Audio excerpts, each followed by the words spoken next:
Hi, this is Chris Waddell. Welcome to 60 Seconds, the stories and the highlights from the Paralympics in Beijing. Today, we're at ZDF, German television, and we're going to be joined by Matthias, who is one of the greatest athletes in both the winter and the summer, and we will talk to him soon.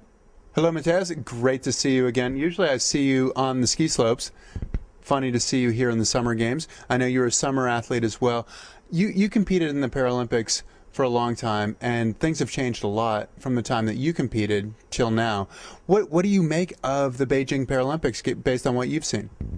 Oh, it's great Paralympics so far. We had the opening ceremony, which was really unique, very, very good, I think. And then the sport itself, it developed a lot from the times where I was active between 1980 and 94, so after Lillehammer, and this is just great here.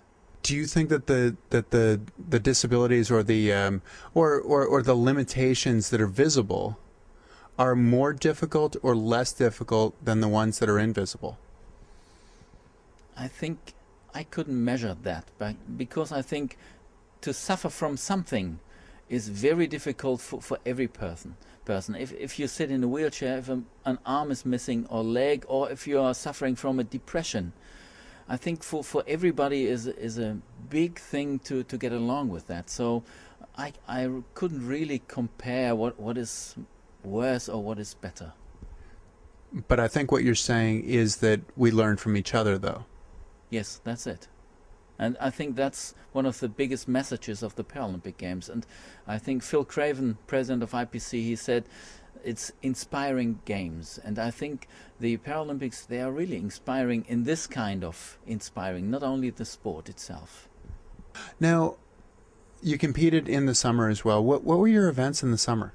I was a sprinter, 100, 200, 400 meters, long jump and high jump. And at the moment, I think 3 of those, I had the world record still now. So there was, yes, there was no double arm amputee or disabled who was faster or higher or longer jumping. So do you think you should come back for 2012? Yes, of course. No, never. Too old, too slow, too lazy. Perfect. Well, thank you so much for letting us join you in your studios, and I wish you the best of luck. I will, let me see if I can shake your hand there. Thanks Thank you. It's always a pleasure, and we'll see you out there. Great. Thank you all to you. Take care. Brazil's five-a-side football team continued their unbeaten run here at the Beijing Paralympics with a dominant performance against Great Britain. Gel Silva opened the scoring straight from the kickoff, just 7 seconds into the match. Oliveira doubled the advantage after a defence-splitting pass. A lovely solo run from substitute Alves resulted in an own goal after keeper Jonathan Pugh could only parry the ball into Ajmal Ahmed. Alves scored the goal of the match to put the Brazilians 4 up before half-time. Alves added his second and Brazil's 5th right after the break. It was the turn of the defence to star, Ribeiro saving well from David Clark.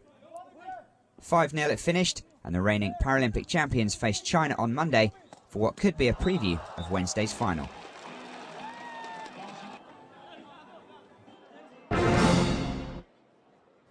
Gulbin Su of Turkey faced Mel Clark of Great Britain in the bronze medal match of the women's individual compound in archery. Su showed flashes of the form that got her to this stage, but it was Clark who won 113 to 109, outscoring her opponent in 3 of the 4 ends.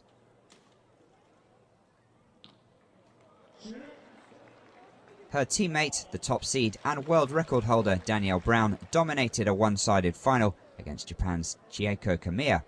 Competing in her first Paralympic Games, Brown hit the bullseye with her first 2 arrows, and the 20-year-old kept the pressure on her 48-year-old opponent for a 112 to 98 victory. Gold and bronze to Great Britain, and a silver for Japan.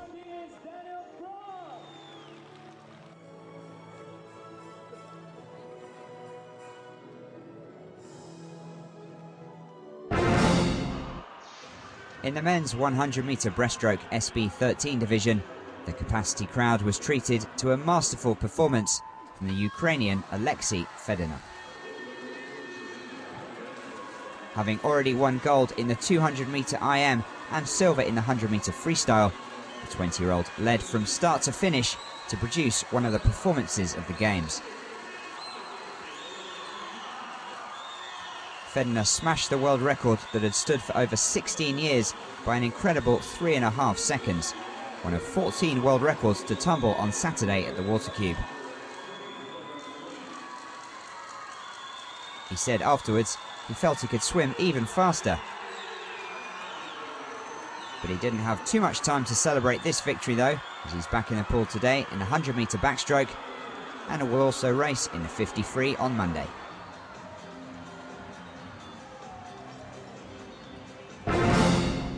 Thanks again for joining us on 60 Seconds, the stories and the highlights from the Paralympics here in Beijing. We had a wonderful time at ZDF. We thank Mateus for joining us with a wonderful interview. There will be more Paralympic coverage, more Paralympic highlights coming up, so stick with us on Paralympic Sport TV.